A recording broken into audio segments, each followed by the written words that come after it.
Sir, मला Mrs Sonali काळेंना एक दोन प्रश्न विचारायचे आहेत. संमती आहे.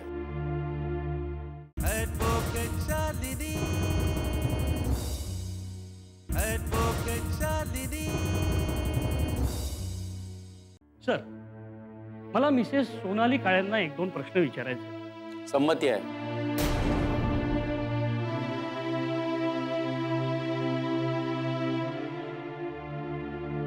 मॅडम, तुमचा माझ्या अशिलावर असा आरोप आहे की त्यांनी तुमच्यावर बलात्कार केला.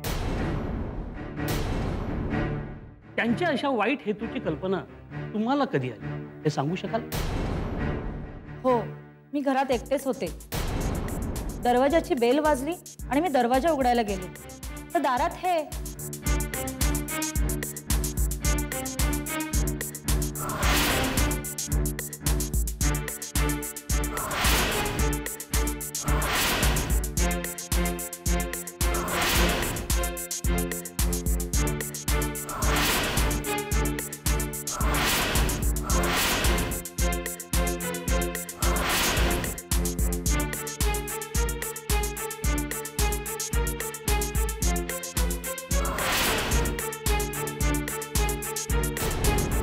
त्यांचं असं तुम्ही एकट्या घरात असताना येणं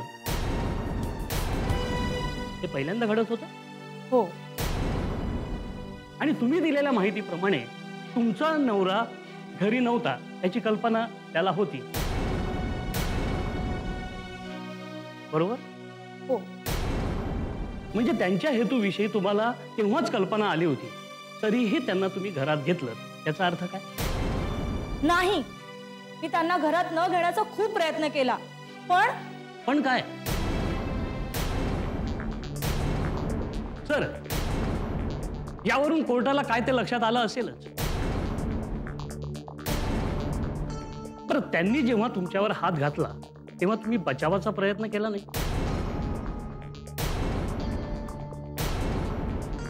कुणाला मदतीला बोलवण्यासाठी धडपड केली नाही? केली,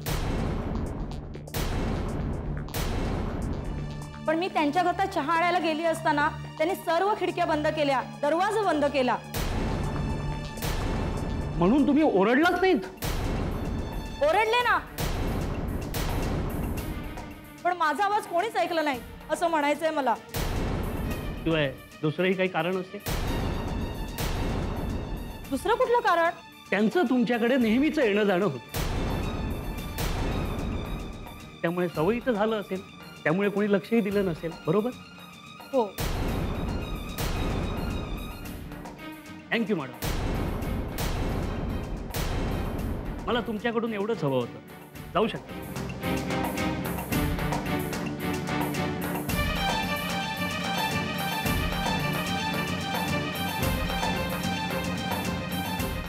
आपल्याला काही खुलासा करायचा आहे?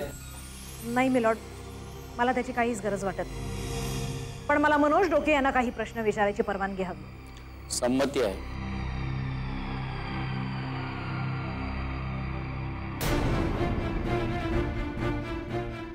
मिस्टर मनोज, आत्ताच तुमच्या वकिलांनी सांगितलं की तुमचं आणि सोनालीचं काहीतरी प्रकरण चालू होतं. हे खरंय? हो. किती दिवसापासून? बऱ्याच दिवसांनी. सुरुवात कुठून झाली?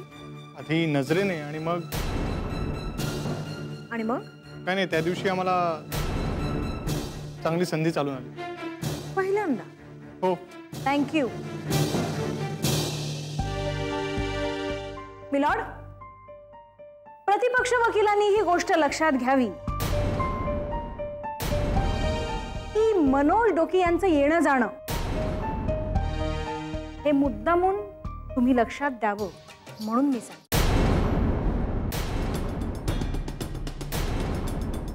मनोज डोकेंचं सोनालीच्या घरी येणं जाणं तिच्या नवऱ्याच्या अपरोक्ष लोकांच्या सवयीचं नव्हतं,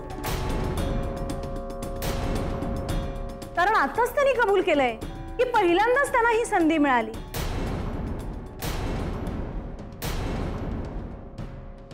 दॅट्स ऑल मिलॉर्ड.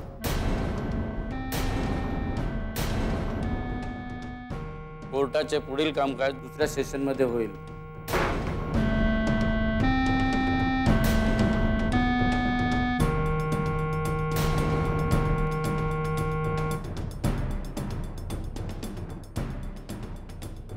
कोर्टाचे कामकाज सुरू करण्यात यावे. युअर ऑनर, माझ्या अशिलाची पूर्णपणे बाजू मी तुमच्या समोर मांडलेली आहे. त्याचबरोबर सगळे टेस्ट आणि सगळे रिपोर्ट्स तुमच्या समोर सादर केले. यावरून तुमच्या लक्षात येईलच की हे सगळं प्रकरण किती पाशवी आहे. माझ्या अशिलाच्या वतीने माझी फक्त एवढीच विनंती आहे की या अशा नराधमाला योग्य ती शिक्षा द्या, जेणेकरून समाजातल्या अशा लोकांना तो एक धडा असू शकेल. दोन्ही पक्षकाराच्या वकिलाची बाजू ऐकून घेतल्यानंतर हे कोर्ट या निर्णयावर पोहोचले आहे. आरोपी मनोज डोके यांच्यावरील गुन्हा सिद्ध होत आहे. The court is urgent. या कथेतील आरोपीचा गुन्हा सिद्ध झाल्यामुळे आरोपीला 7 वर्ष तुरुंगवास किंवा आजन्म कारावास किंवा 10 वर्षापर्यंत शिक्षा होऊ शकते. जर आरोपी पब्लिक सर्वंट असेल तर त्याला 10 वर्ष सक्त मजुरी आणि दंड होऊ शकतो. हा गुन्हा दखलपात्र, अजामीनपात्र आणि अतडजोडपात्र आहे.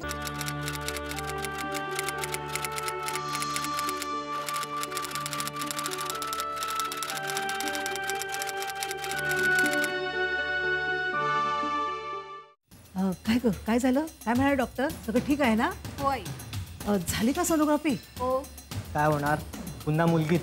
अरे देवा, पुन्हा मुलगीच. मी माझ्याकडनं प्रयत्न करून बघितलाय, पण नाही केलं असं वाटत नाही. लाज वाटते तुला असं बोलायला? ऐकत नाही म्हणजे काय? कसले ना आजकालची पोरं तुम्ही? बायको आहे ना तुझी ती? तर नाही ऐकत त्याला मी काय करू? नाही ऐकत त्याला मी काय करू? बस 2 मुलीचा गाडा राखत. हा बस. नाही, ते तर मी होऊच देणार नाही.